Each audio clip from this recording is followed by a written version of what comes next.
Now here's what I want to do is I want to get inside that doorway sometime, which would require a very long plank because I don't think I can get to it from there without sliding, but I want to know what's in there.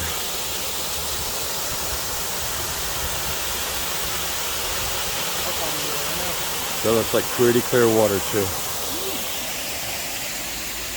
That's awesome.